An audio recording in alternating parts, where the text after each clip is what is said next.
Hi అండి. ఈరోజు మీరు కొత్తిమీర కరివేపాకు చట్నీ చేస్తానండి. టమోటాలు, కరివేపాకు, కొత్తిమీర పచ్చడి అండి.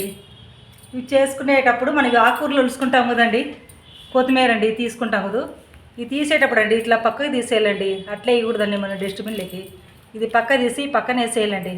వేసి ఇది ఉంది కదండి, ఇదో పక్కనే ఇది కొత్తిమీర పక్క పెట్టుకొని దీని ఉంటాయి కదండి రబ్బర్లు, ఇదండి ఈ ఇవి ఉన్నాయి ఇదండి పోగులు, రబ్బర్లు, ఈ పోగులు ఇట్లాంటి పక్కకి వేసేయాలండి.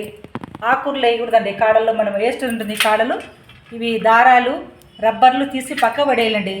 ఇవి ఎందుకంటే మనం బయట పడేస్తే ఆవులు తింటాయి ఇదండి, ఆవులు, గేదెలు, ఏంటి ఒకటి నోరు లేని జంతువులు తింటాయి. అట్లాంటప్పుడు అవి తింటే మనకు పాపం కదండి. ఇవి డస్ట్బిన్లో పడేస్తాం కాబట్టి ఇవి అట్లా వేసుకోకుండా తీసేసి పక్కన పడేయాలండి, అంతే అండి. ఇది కొంచెం ట్రిక్ తెలుసుకోండి. ఇది ఇట్లా ఎప్పుడు ఎవరే కానీ ఇట్లా వేయద్దండి, దారాలు కానీ రబ్బర్లు కానీ ఇట్లే కాడలకు పెట్టి వేయద్దండి, పక్కకు తీసి దయచేసి అట్లా వేసేయండి, అంతే అండి.